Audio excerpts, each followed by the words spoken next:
Hello दोस्तों, मैं आज आप लोगों को लेप्रोसी का जो ड्रग्स होता है उसके बारे में पूरा डिटेल में पढ़ाऊंगा। फार्माकोलॉजी में उसका क्लासिफिकेशन, उस ड्रग्स का यूज, एडीआर, कॉन्ट्रा इंडिकेशन, इस सब के बारे में पूरी डिटेल में पढ़ाऊंगा।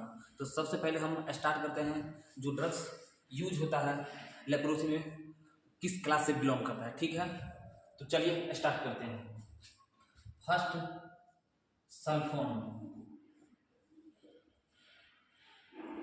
सल्फोन के अंदर जो ड्रग्स आता है, वो जो सल्फोन होता है उसके अंदर जो ड्रग्स आता है वो होता है डेप्सोन, ठीक है।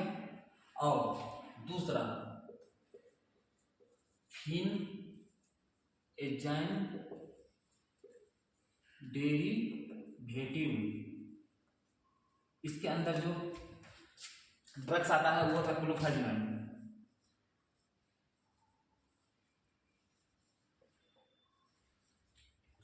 उसके बाद थर्ड क्लासिफिकेशन जो आता है एंटी ट्यूबरकुलर ड्रग्स। इसका एक ट्रिक्स है, वो याद रखना, RET। यहाँ पे इस टी का मतलब कुछ नहीं होगा। आर का मतलब क्या होगा? RI रिम्फाम्पिन, सी और दूसरा जो होगा इथायोनामाइड। फोर्थ जो होता है कुछ एंटीबायोटिक होता है, अदर एंटीबायोटिक्स। उसका अंदर होता है जो रेड हुआ, जो रेड था वो आया इधर कम, और ई का मतलब कुछ भी नहीं होगा। तो सी का मतलब होता है ओ, सी का मतलब क्या होता है? क्लेथ्रोमाइसिन।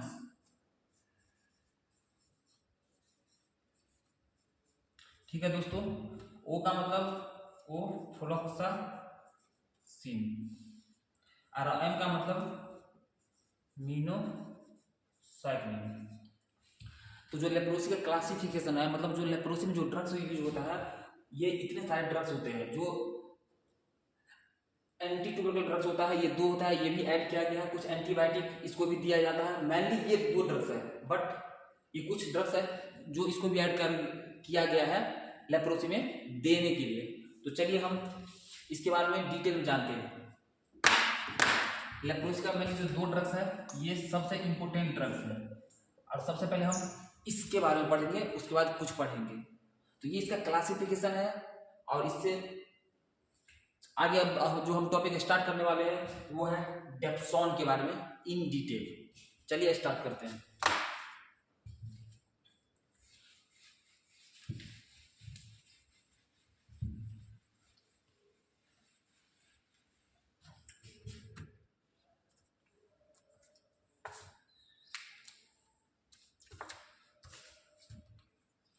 तो हम अब डेप्सोन के बारे में स्टार्ट करते हैं। Dapsone short notes. डेप्सोन को दूसरा किस नाम से बोला जाता है? इसको अल्सो कॉल्ड DDS, मतलब die amino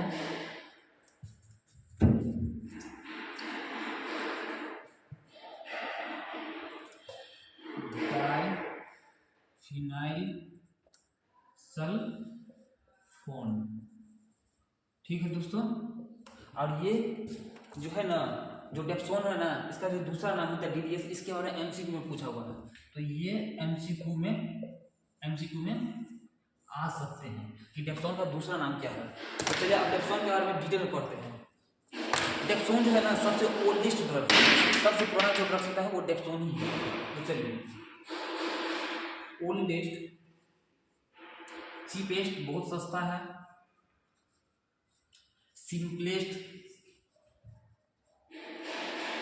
and most commonly used drug in leprosy. ठीक है दोस्त। केमिकली जो रिलेटेड रहता है ये सल्फोनामाइड से, केमिकली रिलेटेड टू सल्फोनामाइड। ठीक है दोस्तों, इसका जो केमिकली स्ट्रक्चर होता है ना सल्फोनामाइड की तरह होता है। तो अब इसका मैकेनिज्म ऑफ एक्शन पढ़ेंगे, MOA। तो इसका जो डेप्सोन होता है, जो डेप्सोन है उसका MOA क्या है, मतलब मैकेनिज्म ऑफ एक्शन। ये काम कैसे करता है इसके बारे में समझेंगे। तो ये केमिकली जो है रिलेटेड होता है सल्फोनामाइड से। तो स्टार्ट करते हैं।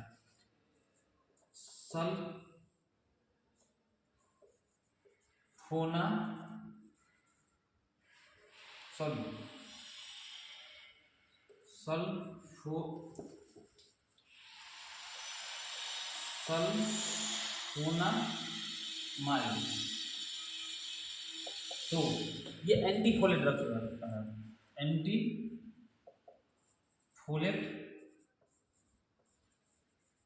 ड्रग्स होता है। जो डेप्सोन होता है ना ये एंटीफोलेट ड्रग्स होता है, ठीक है। और इसका या तो ये MOA लिखो या एक और MOA लिख सकते हो। एंटीफोलेट ड्रग्स का मतलब क्या था, फोलिक एसिड का जो सिंथेसिस है ना उसको इनहिबिट कर देगा। तो फोलिक एसिड सिंथेसिस को इनहिबिट करेगा, या डाइहाइड्रोपेप्टाइड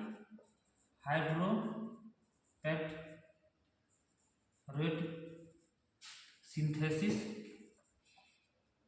इनहिबिट करेगा। मतलब ये फोलिक एसिड को सिंथेसिस होने दे रहा है, उसको इनहिबिट कर दे रहा है। अब आप इतना लिख लीजिए। अब इसके बाद हम इसके यूज एंड ADR और इसका काउंटरइंडिकेशन के बारे में बात करेंगे। तो ये जो यूज इसका है, पहले इसका हम फार्माकोकाइनेटिक्स के बारे में जानते हैं, ठीक है। इसका फार्माकोकाइनेटिक्स के बारे में जानते हैं। ये एक सीप ड्रग है, SHIP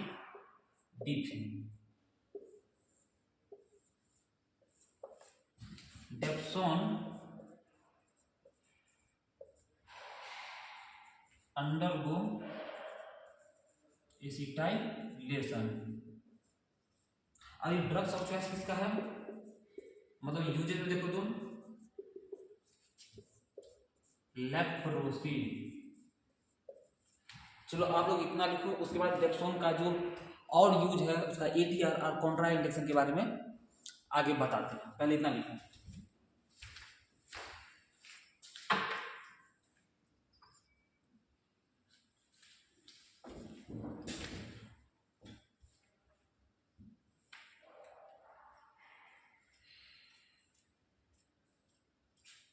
चलिए हम इसका आगे का प्रोसेस स्टार्ट करते हैं। आगे का यूज और ADR इस डेप्सोन के बारे में जानते हैं।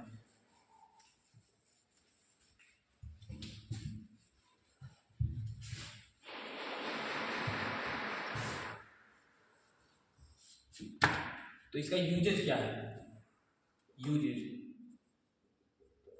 मोनो ड्रग थेरेपी, मतलब इसको सिंगल भी दे सकते हैं, किस में, इन लेप्रोसी और component of multi drug therapy in leprosy. ठीक है, इसका कुछ और यूजेस जानते हैं, ठीक है। इसके लिए ट्रिक्स है, ये यूज ही है बट कुछ एक्स्ट्रा यूज जानते हैं। ट्रिक्स क्या है, PMTBD।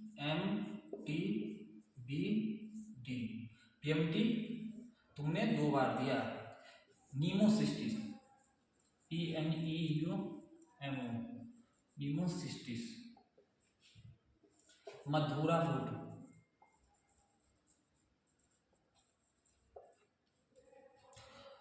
टॉक्सोप्लाज्मा,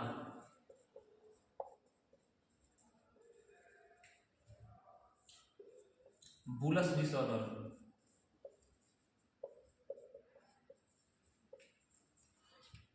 उसके बाद डर्माटाइटिस हर्पेटिफॉर्मिस। इसमें जो है ये क्या होता है, ये भी ड्रग्स ऑफ चॉइस बन जाता है, ड्रग्स ऑफ चॉइस बन जाता है। तो इसका यूज था। अब इसका कॉन्ट्राइंडिकेशन जानते हैं, कहाँ नहीं देना है। चलिए कॉन्ट्राइंडिकेशन के बारे में बात करते हैं। कॉन्ट्राइंडिकेशन के बारे में बात करते हैं तो दिमाग लगा कहाँ पे नहीं देंगे। पहली बात ये था कि एंटी फोलेट ड्रग्स था, जिसको एनीमिया होगा उसको देंगे, बिल्कुल नहीं देंगे, क्योंकि पहले से फोलिक एसिड सिंथेसिस को इनहिबिट कर रहा है। जिसको एनीमिया होगा उसको कैसे देंगे। तो इसलिए मिल्ड, ऐसे बोल सकते हो, सीवियर एनीमिया विद HB, इसका जो HB होता है हीमोग्लोबिन 7 ग्राम% से कम रहेगा।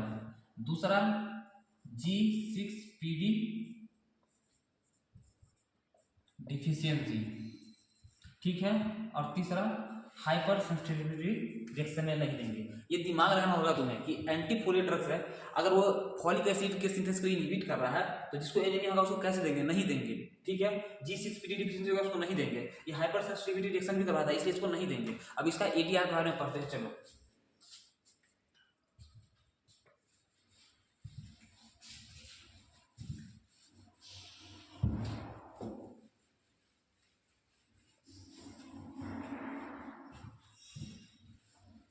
ADR के लिए मैंने ट्रिक्स बनाया है, उसको आप याद रखना। इससे पूरे ADR लिखने के बाद इस जो टॉपिक है डेप्सॉन का, अगर शॉर्ट नोट्स पूछेगा और आपने यूज डेप्सॉन के बारे में आपने MOA, यूज, ADR, फार्माकाइनेटिक्स, कॉन्ट्राइंडिकेशन ये सब लिख दिया तो आपको 3 में 3 मार्क्स मिलेंगे। और ये PBQ का सबसे इंपोर्टेंट क्वेश्चन है। तो चलिए हम इसका ADR समझते हैं। इसके लिए एक ट्रिक्स है। ट्रिक्स ये है, एक लड़का है जो काम करता है किसी मालिक के यहाँ और उससे पैसा मांग रहा है क्योंकि उसको सर में दर्द है। तो चलिए हम स्टार्ट करते हैं। मालिक पैसा दो हमारा, ठीक है। मालिक पैसा दो हमारा, यही इसका साइड इफेक्ट होगा, ठीक है। इसका साइड इफेक्ट है जिसे या इसको ADR भी बोलते हैं। अब इसको समझो, इससे क्या क्या होगा साइड इफेक्ट। एक तो मिल्ड हीमोलाइटिक एनीमिया, अगर दे इस पेशेंट को तो हीमोलाइटिक एनीमिया तो होगा ही होगा। जिसको कॉन्ट्राइंडिकेशन हमें पता ही नहीं है, इस पेशेंट को ड्रग्स दे दिया, उसको होगा कि नहीं mild haemolytic anaemia. Mild haemolytic anaemia. Mental symptoms भी इसमें आना चालू हो जाएगा। मेंटल सिम्टम्स, ठीक है। दूसरा विथ हीमोग्लोबिनेमिया। ये जो है ना MCQ में यूनिवर्सिटी में पूछेगा कि डेप्सॉन का जो मेन साइड इफेक्ट क्या होता है विथ हीमोग्लोबिनेमिया। ये मेन है, एक ग्रेनुलोसाइटोसिस।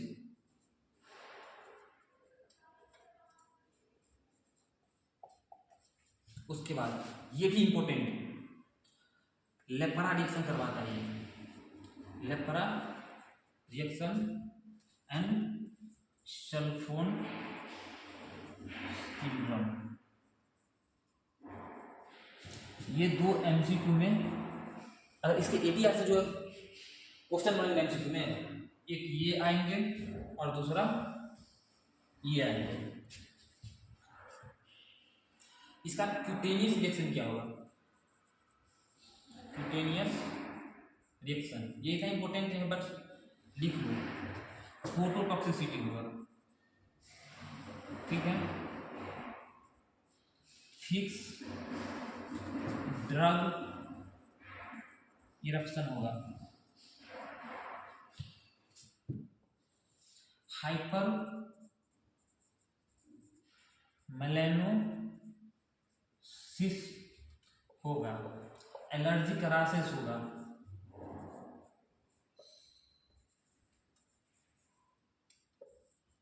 एक्सफोलिएटिव होगा,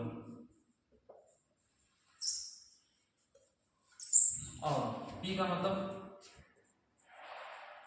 पैरेस्थीसिया, डी का मतलब ड्रग, फीवर और इससे हेपेटाइटिस एंड HEADACHE ऐड होगा। ठीक है, यही इसका मेन साइड इफेक्ट होगा, इससे ज़्यादा इसका साइड इफेक्ट नहीं होगा। ठीक है ना, इसके बाद में आपको लिख के आना है। अगर एक्स्ट्रा भी वो देखना चाहते हैं तो GIT पे नोजिया एंड वोमिटिंग हुआ, इससे ज़्यादा नहीं लिखना है, बस इतना ही, इसमें आपको फुल मार्क्स मिलेंगे।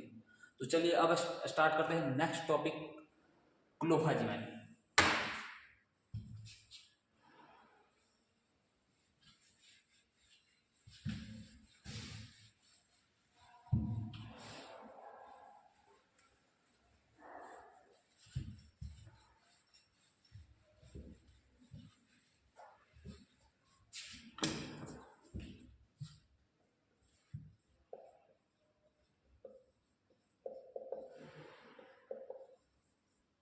देखो, dye with leprostatic and anti inflammatory properties, ये इसका जो है ना एंटी इंफ्लामेटरी प्रॉपर्टी होता है, ये लाइन याद रखना, ये MCQ में बनेंगे। ठीक है, अब इसका MO समझो। MO इतना इंपोर्टेंट है बट कभी कभी क्लोफाजिमाइन के बारे में पूछ देता है, तो चलो इसको समझो। ये जो है रिड्यूस कर देता है ATP प्रोडक्शन को, और बैक्टीरियोसाइडल होता है।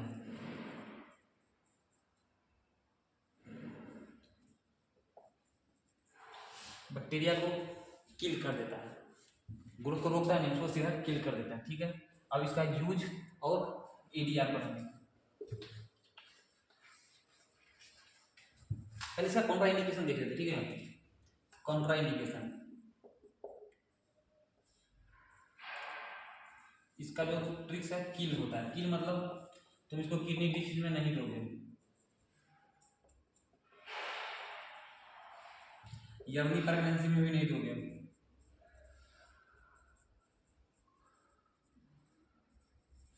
उसके बाद लीवर डिजीज में नहीं दोगे। ठीक है, अब आप लोग इतना लिख लिया, उसके बाद इसका यूज और ADR पढ़ाते हैं। ठीक है,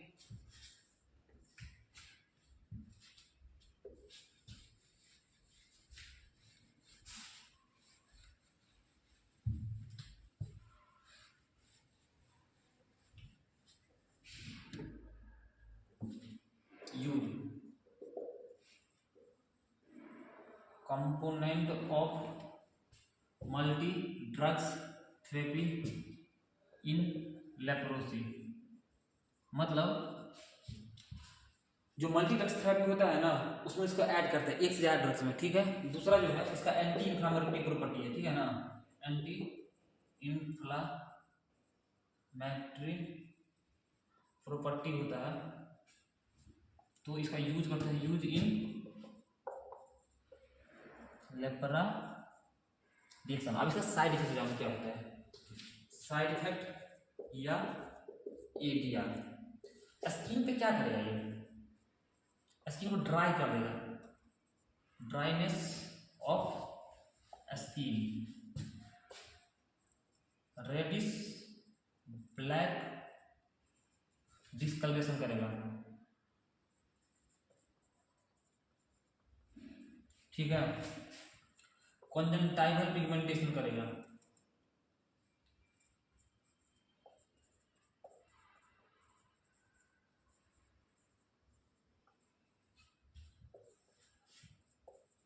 फोटोटॉक्सिसिटी। और ये ऊपर का जो दो है ये MCQ में आ सकते हैं, जो ADR है। और उसके बाद ये GIT पे क्या करेगा, nausea, vomiting, diarrhoea, abdominal pain,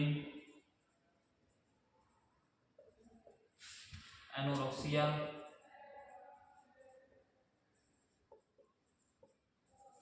weight loss, बस इतना ही है। तो देखो किसी को नोजिया वोमिटिंग मतलब उल्टी होगा, उसको क्या होगा, डायरिया भी हो सकता है। डायरिया होगा तो एब्डोमेन में पेन करेगा, भूख नहीं लगेगा।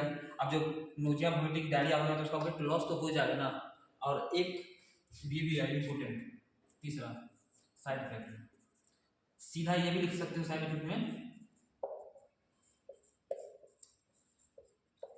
Colouring die. तो डेप्सोन और क्लोफेनेमाइन के बारे में हमने डिटेल में पढ़ा दिया है। अब हम इसको देखते हैं कि मल्टी ड्रग्स थेरेपी में कैसे इसको यूज किया जाता है, इस दोनों ड्रग्स को कैसे यूज किया जाता है। अब इसके बारे में आगे चर्चा करते हैं। पहले आप लोग इसके बारे में लिख लो, फिर आगे हम बताते हैं।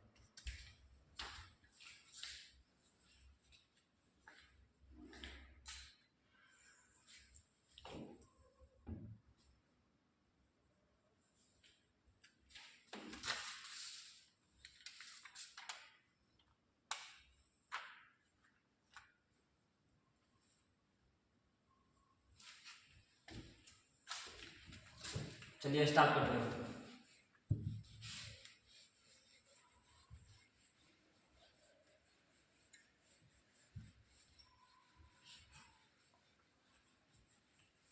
चलिए अब हम multi drugs therapy of leprosy start करते हैं।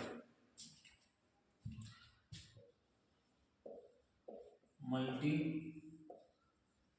Drug therapy for leprosy, MDT। इसको दो भाग में बांटता हूँ। एक तो होता है मल्टीवेस्कुलरी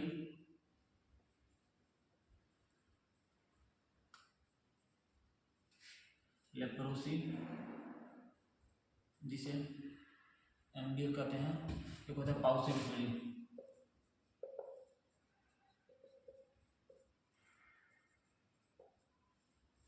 PBM।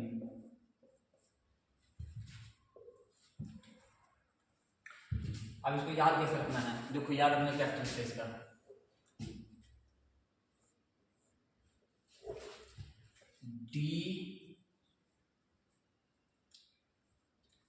D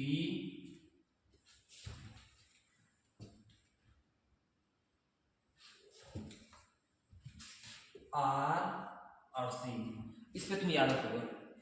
अब या इसको यहाँ हटाओ, यहाँ डालो, सही है।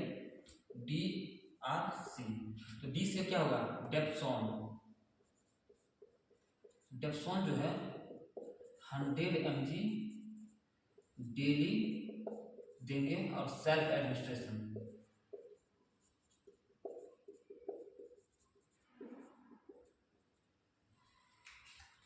तो जो डेप्सोन होता है वो डेली देते हैं, सेल्फ एडमिनिस्ट्रेशन। तो इसको आप इधर भी लिख सकते हो, मतलब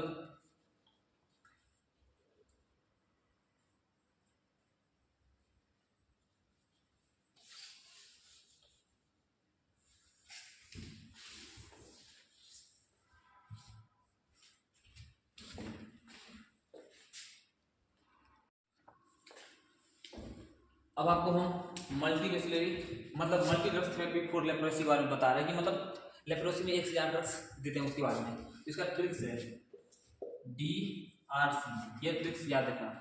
जो डेप्सोन देते हैं, dapsone 100 mg daily self administration,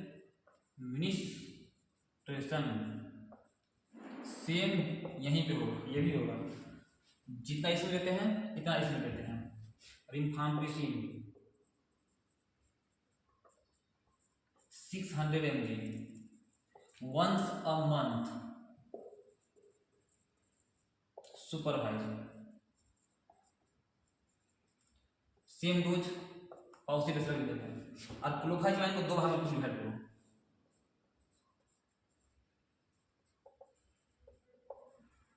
देखो 300 mg once a month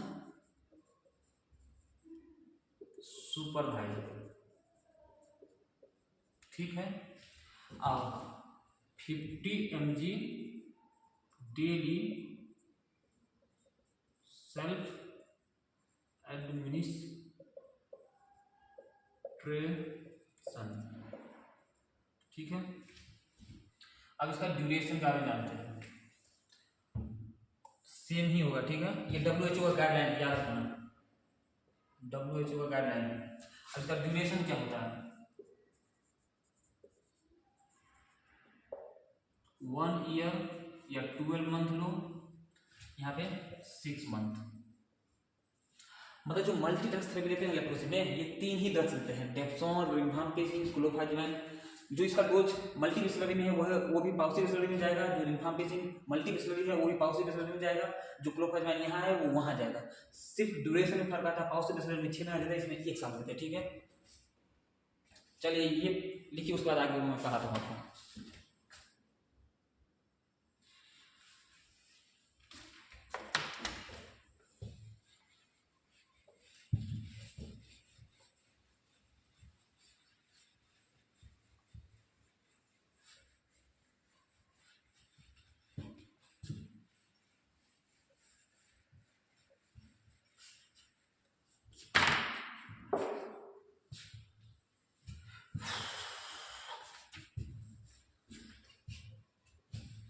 ये आप लोगों ने लिख लिया।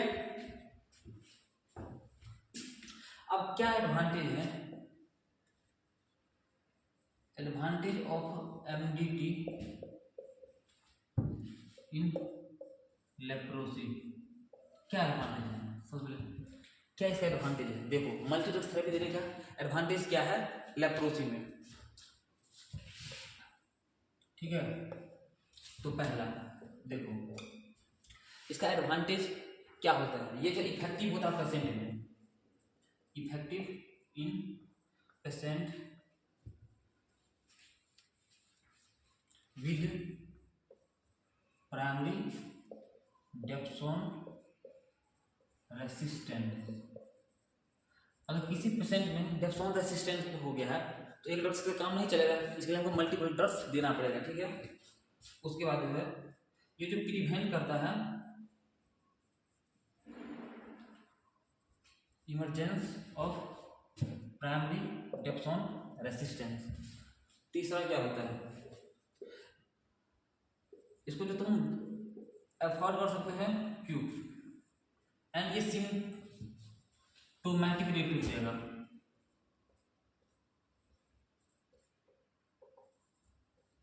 सिम्टोमेटिक रिलीफ देगा with render MBL of non contagious. उसका जो है रिड्यूस होगा टोटल ड्यूरेशन ऑफ थेरेपी। अब इसके बारे में समझो, क्योंकि अगर डेप्सोन रेसिस्टेंट कर गया तो पेशेंट ठीक ही नहीं होगा, उस इफेक्टिव होता है पेशेंट में, मतलब कि बहुत सारे ड्रग्स दे रहे हैं ना, डेप्सोन रेसिस्टेंट कर गया तो अब उस डेप्सोन से तो काम नहीं चलेगा, फिर उसके लिए और ड्रग्स ऐड करते हैं, और ये ड्रग्स जो है इजीली अवेलेबल भी है, तो रिलीफ भी देगा, उसका टोटल ड्यूरेशन को भी घटा देगा, इसलिए जो MDT देते हैं। अब जो है इसके बाद हम पढ़ेंगे लेप्रा रिएक्शन और उसके टाइप्स, ये आप लोग लिख लो, उसके बाद मैं लेप्रा रिएक्शन बताता हूँ।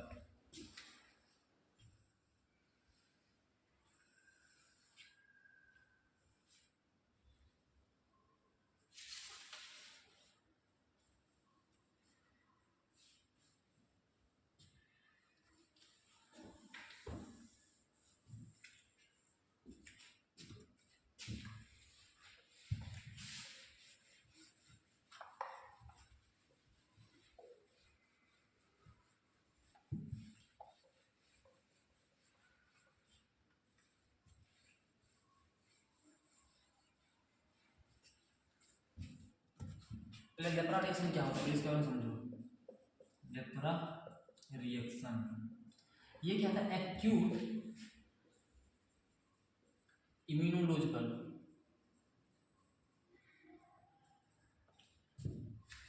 इन्फ्लामेटरी एक्यूट इम्यूनोलॉजिकल इन्फ्लामेटरी जो एपिसोड आता है,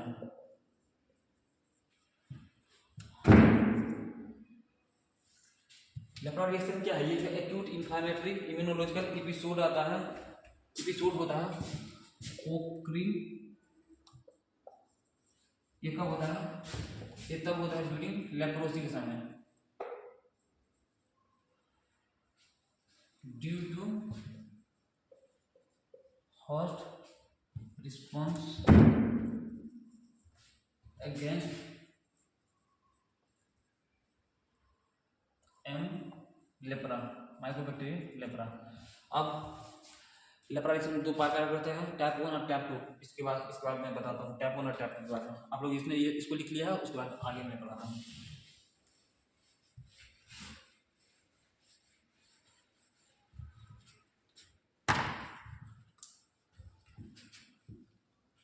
पहला टाइप 1 लेप्रा रिएक्शन, इसको रिवर्सिबल भी कहा जाता है। रिवर्सिबल रिएक्शन मतलब RR। अच्छा, इसमें होता क्या है, ये कहाँ पे देखने को मिलता है? Occur in patient with border line leprosy. ठीक है, ये उस पेशेंट में दिखता है जिसमें जो है बॉर्डर लाइन लेप्रोसी होता है।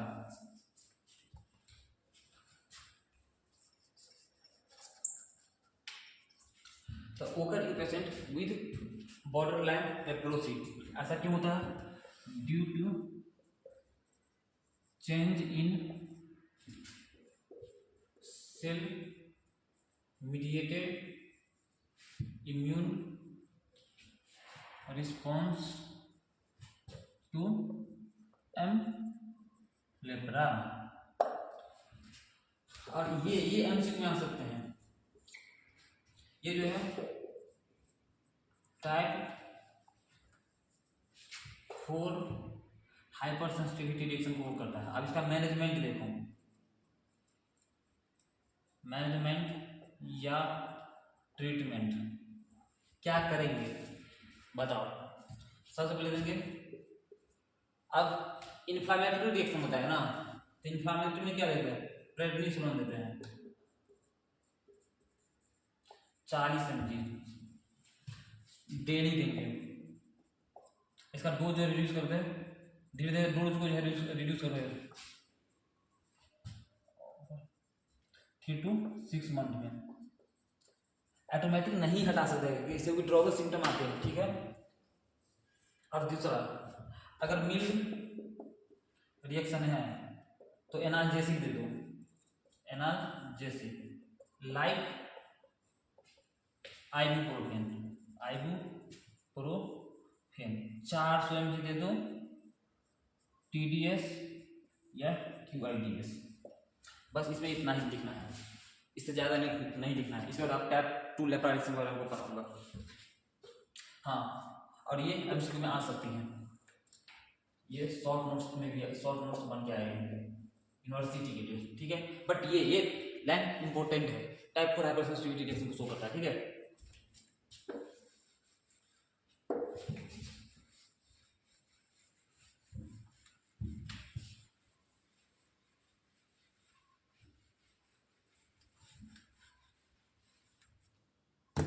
अब उसके बाद टाइप 2 लेप्रा रिएक्शन, इसको क्या बोला जाता है? इरिथ्रियमा नोडोसम लेप्रोसम। ठीक है, ये कहाँ पे होता है? ये देखने को कहाँ मिलता है? Seen in लेप्रोमेटस and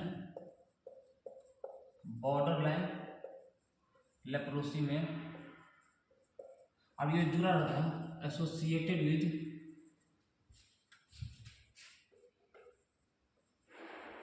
deposition of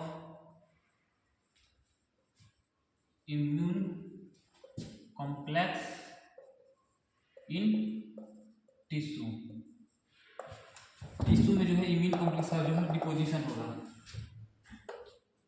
MCQ,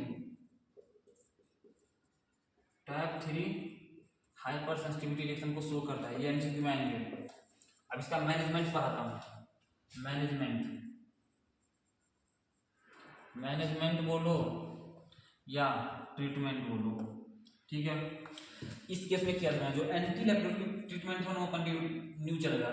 anti leprosy जो ट्रीटमेंट चल रहा था वो कंटिन्यू चलेगा, उसको तुम स्टॉप नहीं करोगे। अगर मिल्ड रिएक्शन है, ठीक है, तो आइबुप्रोफेन दे दोगे। आइबुप्रोफेन 400 mg TDS या QIDS। अगर मॉडरेट रिएक्शन है तो प्रेडनिसोलोन दोगे 40 mg daily for 1 week, then 10 to 50 mg for next 1 to 2 week. सबसे इंपोर्टेंट है, अगर सीवियर रिएक्शन है, ठीक है, तो क्या करोगे, थालीडोन दोगे। ये एमसीक्यू में आ सकते हैं, या प्रेडनिसोलोन 80 से 40 mg reducing dose 1 to 3 month. आपका पूरा लेप्रोसी के बारे में जितना था मैंने पढ़ा दिया, इससे ज़्यादा बाहर लेप्रोसी में नहीं जाएंगे, मैंने सब करवा दिया है। और मैं यूनिवर्सिटी के लिए कुछ एमसीक्यू पॉइंट लिख देता हूँ जो यूनिवर्सिटी में आ सकते हैं। ये एमसीक्यू आ सकते हैं, और कुछ इंपॉर्टेंट पॉइंट मैं यूनिवर्सिटी के लिए आपको लिख देता हूँ। एक चीज़ और बचा हुआ है, रोम रेजिमेंट, ठीक है, उसका मैं पढ़ा देता हूँ, उसका ये खत्म हो जाएंगे।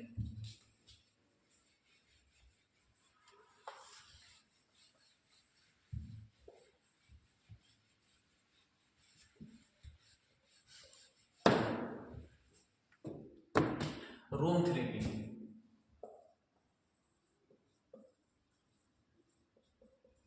इसमें क्या होता है, ओनली वन स्किन लीजन होता है, स्किन में एक ही लीजन होता है, ठीक है, कोई भी नर्व का इन्वॉल्वमेंट नहीं होता है, नो नर्व इन्वॉल्वमेंट, ठीक है। अब आरओएम थेरेपी कैसे करेंगे, आरओएम थेरेपी इसमें जो है 3 मेडिसिन है। आरओएम देखो,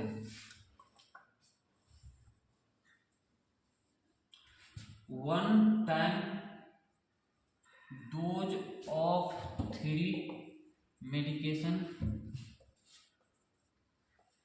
टेकन टुगेदर।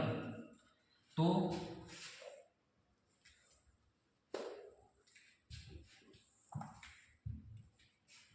एडल्ट के लिए और चाइल्ड के लिए आरओएम, तो जो रिम्फाम्पिसिन होगा 600 mg देंगे, बच्चा में इसका हाफ देंगे। ओफ्लोक्सासिन यहाँ पे 400 mg देंगे, यहाँ पे इसका हाफ देंगे।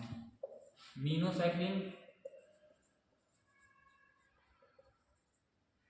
100 mg देंगे और यहाँ पे इसका हाफ देंगे।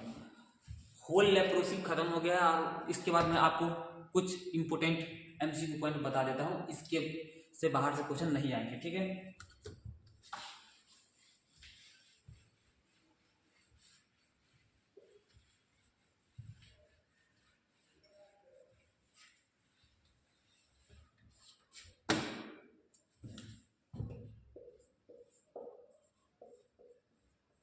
डेप्सोन नॉट यूज इन, पहला लेप्रोसी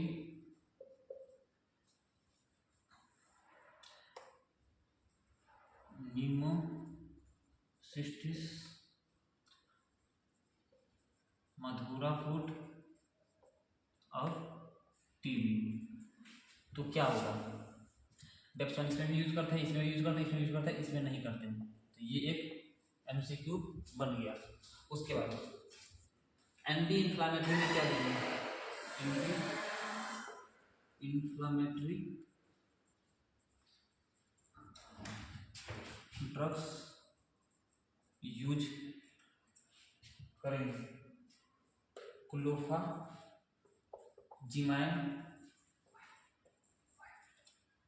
एस्ट्रॉयड,